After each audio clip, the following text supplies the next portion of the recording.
જાહેર સભામાં બનાસની બેન જીતેગાના નારા લાગ્યા। સમગ્ર ગુજરાતમાં ચૂંટણીને લઈને તડામાર તૈયારીઓ હાથ ધરવામાં આવી રહી છે, જ્યારે પોતાના પક્ષને મજબૂત કરવા વિવિધ પક્ષો ભાજપ હોય કે પછી કોંગ્રેસ મતદારોને રીઝવવા અવનવા પ્રયત્નો કરી રહ્યા છે। ડીસા તાલુકાના જૂના ડીસા ગામે કોંગ્રેસના ઉમેદવાર ગેનીબેન ઠાકોરની જાહેર સભા યોજાઈ હતી, જેમાં જૂના ડીસાના નગરજનોએ મોટી સંખ્યામાં હાજર રહી કોંગ્રેસ ઉમેદવાર ગેનીબેન ઠાકોરનું અભિવાદન કર્યું હતું। થરાદના માજી ધારાસભ્ય ભાઈ શ્રી ગુલાબજીભાઈ, જિલ્લા કોંગ્રેસ સમિતિના પ્રમુખ આદરણીય ભરતસિંહજી વાઘેલા 10 વાગે ભેગા થઈને આશીર્વાદ આપે એ ઉમાનું ત્યાં સુધી હમણાં સુધીનો રેકોર્ડ છે। ત્યારે 30 વર્ષ પહેલા આપણને સૌને ભારતીયોને કહ્યું હતું કે આ દેશની અંદર એવી હું ટેકનોલોજી લાવીશ કે મારો ખેડૂત ખેતરમાં પાણી વાળતા વાળતા વિદેશ સાથે વાત કરશે। એ ટાઈમે કોઈ વાત માનવા પણ તૈયાર નહોતું। આજે આપણે સૌને એક ટાઈમ કદાચ જમવાનું ઓછું મળે તો ચાલે, પણ નેટ વગર ને મોબાઈલ વગર કોઈને ચાલતું નથી। આ 21મી સદી એ ટેકનોલોજીની સદી છે, એને એ ટાઈમે આપણે સૌએ પુરવાર કરી છે। ત્યારે આપ સૌ જવાબદાર આગેવાનો, વડીલો પોતે ખર્ચો કરે, ત્યારે એક આખા લોકશાહીના મૂલ્યો હવે બદલાવ તરફ જઈ રહ્યા છે, અને બદલાવ તરફ એ જ રીતે જઈ રહ્યા છે કે કોઈ પણ પંચાયતથી કરીને પાર્લામેન્ટ સુધી ચૂંટણી હોય એ કોઈ સારા વ્યવસ્થિત માણસને એનામાં કામ કરવા માટેની ક્ષમતા છે, બધા તમામ સર્વ ધર્મને સાથે રાખીને ચાલવાની ભાવના, આવા ઉમેદવારોને પૈસા ન હોવાના કારણે ચૂંટણી લડી શકતા નથી। પણ આજે તો બનાસકાંઠાની જનતાએ એ પણ પુરવાર કરી બતાવ્યું કે જે લોકો માટે સમર્પિત હોય એના માટે લોકો પણ સમર્પિત થવા માટે તૈયાર છે। યા 2024ની બનાસકાંઠાની ચૂંટણી યા તમામ જે લોકો છે, મતદારો છે, એને કરી બતાવ્યું છે।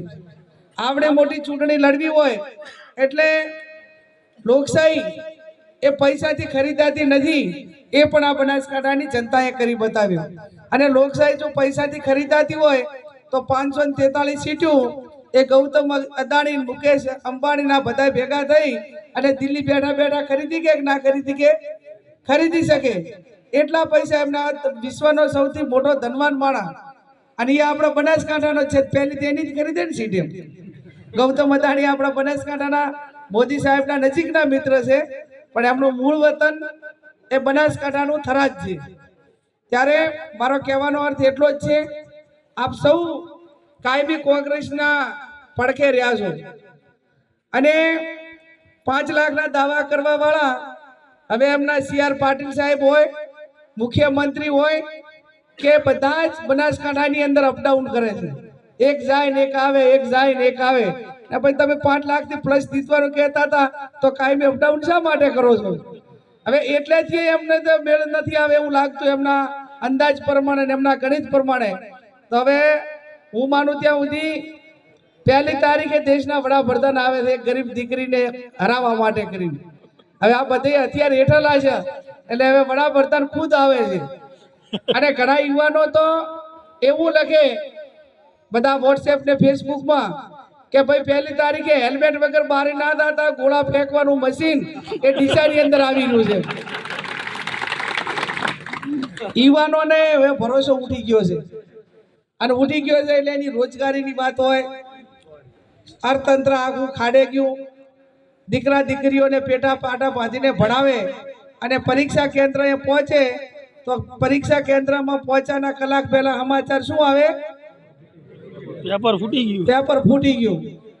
અને આ લોકસભાના જે ઉમેદવાર સામે ચૂંટણી લડ્યા છે ને, એમના ધણી તો પોતે ખુદ જ ઘણી વખત પેપર ફોડ્યા છે। એવું બધા જ પાલનપુર વાળાના બધા કે આપણા દીકરા દીકરીઓનો ભવિષ્ય ફોડવા વાળાને 7મી તારીખે આપણે કોંગ્રેસના પંજાનું બટન દબાવી અને એમને ફોડવા પડે કે ના ફોડવા પડે? આપણું ભવિષ્ય ધોકડું કરનાર આપણા દીકરા દીકરીઓને નોકરી નથી મળતી, અને એમને જેટાણે ધારે એટાણે નોકરી મળે, અને એ પણ કેવા એમના હાગાવાલાને એમ। આમ તો ચૂંટણીની અંદર એ ભાષણ કરે કે અમે તો 36 કોમને 18 આલમ તમામ ઇતર સમાજ હોય, બનાસકાંઠાના 20 લાખ મતદારોને અમે સાથે લઈને ચાલીએ છીએ, આવા ભાષણ કરે। પણ અમારા કોંગ્રેસના આગેવાનો ગુલાબભાઈ અને બધે અમે કીધું કે હેડો તમને 36 કોમ ને 18 આલમને તમે માનો, સાથે લઈને ચાલો છો, એ વાત અમે સ્વીકારવા માટે તૈયાર છીએ. પણ ક્યારે કે છેલ્લા 5 વર્ષ કે 10 વર્ષમાં બનાસ ડેરીમાં જેટલી ભરતી થઈ હોય એનું લિસ્ટ તમે બહાર પાડો, એમાં 18 આલમ ને 36 કોમ કેટલી છે, પછી આ પ્રમાણપત્ર તમને બનાસકાંઠાની જનતા આપશે કે તમે 18 આલમ ને 36 કોમ ને ભેગા રાખો. એ તો મામા માસીના આગવાલા હાળીએ છે, કોઈ છે જ નહીં. કોન્ટ્રાક્ટર તો એમના મળતિયાને, નોકરીઓ તો એમના મળતિયાઓને, ક્યાંક નોકરી તો એમને વોટ મળવાનો હોય એને જ, અને ક્યાંક ના છૂટકે બીજા સમાજને નાના મોટી નોકરી આલવી પડી હોય ને તો કે ભાઈ તારે કાનપુર જવું પડશે, બટાકા વાઢવા પડશે, કેન સાફ કરવા પડશે, દેવનું લેબર કામ કરાવે ને. આ જે છોકરા ગ્રેજ્યુએટ થયેલા હોય અને 2 ભેંસો રાખે ને તો એનાથી વધારે કમાય, એવા છોકરાને ત્યાં નોકરી એ પ્રમાણે રાખે. હવે કોઈ દાડો મા બાપને પાણીનો લોટો ના ભરી આલ્યો હોય, એ કેન સાફ કરવા માટે એ છોકરા કોઈ નોકરીએ રહે તો પછી કેવું નથી એમ કે ભાઈ મને ફાવતું નથી, મારે આવી નોકરી જોતી નથી.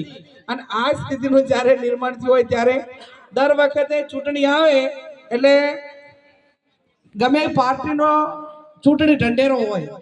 અમે કોંગ્રેસ પાર્ટીએ ચૂંટણી ઢંઢેરો આલ્યો, મુદ્દા 5 મૂક્યા કે ભાઈ તમારા આશીર્વાદથી ગુજરાત કેન્દ્રમાં કોંગ્રેસની સરકાર બને તો સૌથી પહેલું ખેડૂતોનું દેવું માફ કરશું, આવું કોંગ્રેસ પાર્ટીએ કીધું. બીજું કીધું કે કોઈ પણ યુવાન